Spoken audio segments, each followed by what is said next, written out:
Okay. Good to go? Yep.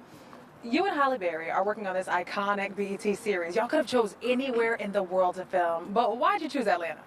I think this is where young black professional people come to thrive and live and love and all that good stuff. You know, every time I'm here, I always feel connected to my people even more than where I am than anywhere else.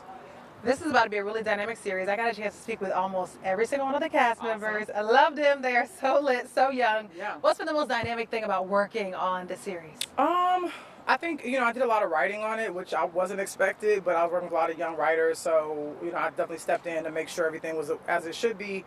But I think the best thing is working with this cast, working with these dynamic directors as well. Dime Davis has directed the first 2 episodes and directed the last 2. But like Sean Frank, A.V. Rockwell, Jewel Taylor, Tiffany Johnson. These are all, it's like a smorgasbord of young black directors. None of them had ever directed television before. And so they really came and like rose to the occasion and really stepped up. Last question, Lena. Okay, so you're here in Atlanta. What is the craziest thing that fans of this series would not expect from the crew? Like, do y'all have crazy habits? Do y'all go out at night together? What's one story? The cast goes out a lot. We're usually really tired by the time we wrap. Not that they aren't, but like somehow they have this energy. I mean, the craziest thing people saw in our Insta stories was our rap party, which happened Saturday night, where we did our little rap party, and then we wound up in Magic City, which is where a lot of people wind up when you turn up in Atlanta. And then of course after we're Magic City, we went to Waffle House, which is like a classic Atlanta. That is night. Atlanta. And it was just great, it's like, it was just the real, but also was a lot of friendly faces, a lot of people showed me love, which is always great and awesome, and we just had a really good time, man. And we did the rap party early because we wanted to make sure everybody could be here. As you see, we're, second to last day on the shoot, but it was actually kind of great to kind of get the partying in and get that done, and then have to get back to work. And the best thing that you've learned on the set of Boomerang?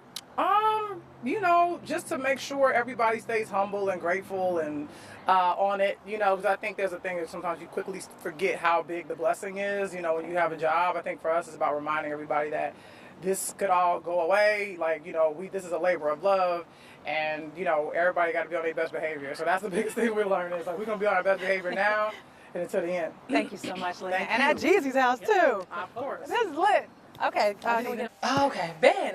Well, thanks for sitting down with us first and foremost. Thanks for coming. And thanks for having us on set. Nice. This is so cool. Everyone's so lax. Everyone's so chill. So let's just start there. Right. Boomerang. I mean, this is not your first production at all. I mean, you're talking Insecure, Underground, a Morehouse grad. Did you ever think that you would be a showrunner? You did your homework. I like that.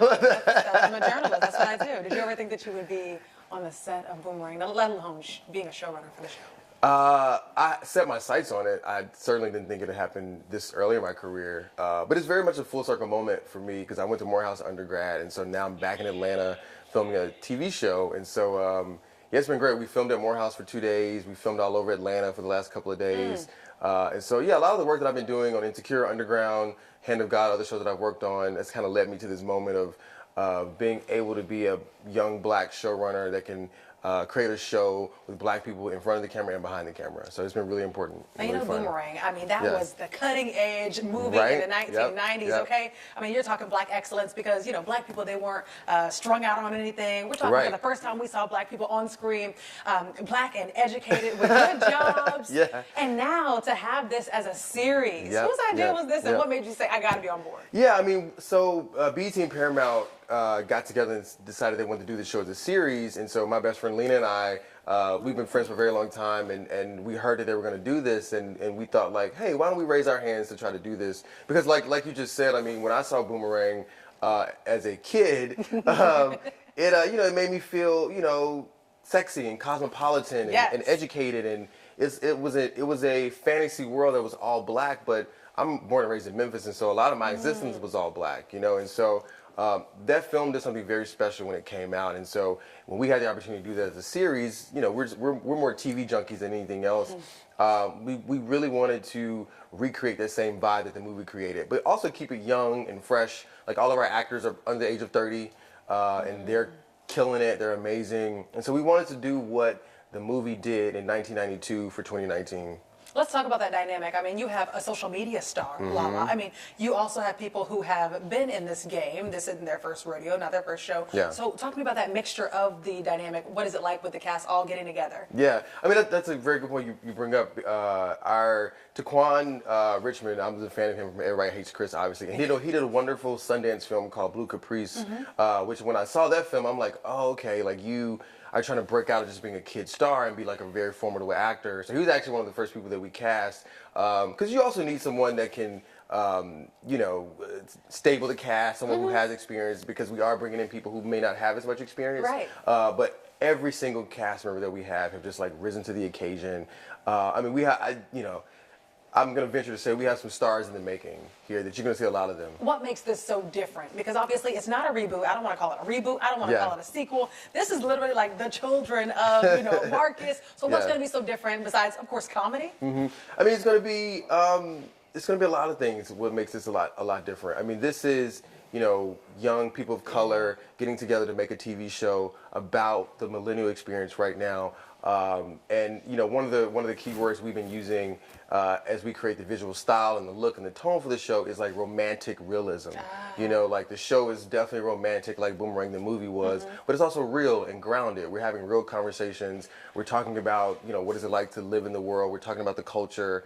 What are young people going through these days? You know, we don't just want to give you a show that's just pretty. We want to actually say something, and so that's where we get a lot of like the comedy, the drama, the dramedy, if you will. And so we're just super excited. And BET and Paramount have been great partners.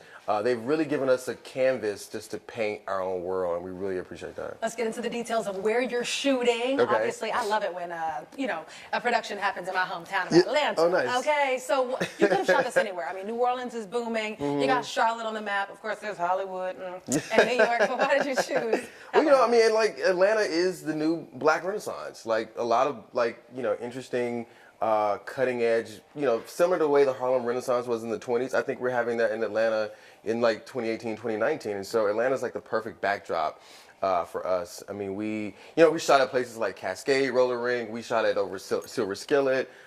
We've shot like, you know, pretty much on location every single day. We actually built no sets here, and so every location is the location that is an actual Atlanta location. We're not just here in Atlanta just to film. We want to be a part of the city, and we want people who watch the city, who live in Atlanta, to recognize Atlanta. So that's been really fun. It's been interesting because the weather isn't always agreeing with us. I remember one night we have one episode called The Let Out, and the whole episode takes place, you know, after the club is over, and it's just the let out parking lot pimping. Yes, I know. And, you know, we shot that, and it was all a night shoot, and it was like 20 degrees that night, you know. But, you know, it's the you know, we're living the dream, so I can't complain about it. My last question for you, I need an antidote. So, okay, you know, you just mentioned there was a night that you're shooting 20-degree weather. What is one of the craziest days or days on set that you guys have had? Maybe something that you didn't expect. One of the cast members did something. Yeah. What's something that's maybe memorable where you're like, I can't believe this. Why did I sign up for this? Or maybe this is the greatest experience ever. That's interesting. We shot at Gold Rush, the strip club. No, you didn't. We did, yeah. No, you didn't. Yes, we did. All right. I never, you know, I've been to a few strip clubs in Atlanta in my day. I've never been to Gold Rush. But what was so great about us filming at a strip club, I'd never been back in the room where the women change, and so I got to go back there because we actually filmed the scene back there, and just you know, it's just a world that I had never seen before, and I just sort of looked around like, am I supposed to be here, or like what, you know, what's happening? But it was awesome. But you know, it was visually appealing for the story that we were trying to tell. But I was like, I'm not supposed to be back here. But it was really fun. That's the scene that we actually shot, and it'll be in the first episode. Final question, biggest lesson coming out of this entire production? Biggest lesson, self-care. You know, as a showrunner, I'm a leader for a lot of people. We manage a lot of money here. And, you know, I really wanted to create an environment where people can come to work and feel good about it and have fun You know, like no one wants to come to work and like some boss is yelling at them or they're begrudging to come. But I also learned that I have to take care of myself to be a leader for other people. And I think that's the biggest lesson I learned. You know, but also like be very intentional. You know, I set out to be the showrunner for this show, and I was very clear about how I wanted this show to look and feel for the cast and the crew. You know, I think we'll get there to how we want the show to look, but I just want people to have a great experience while working on the show. Fantastic. You know? Thank you so much, Ben. Thank you, Great Francesca. job. I really enjoed it. Thank you. Oh, Sure. yes, of course. My hands are so cold. I'm so sorry. That's okay.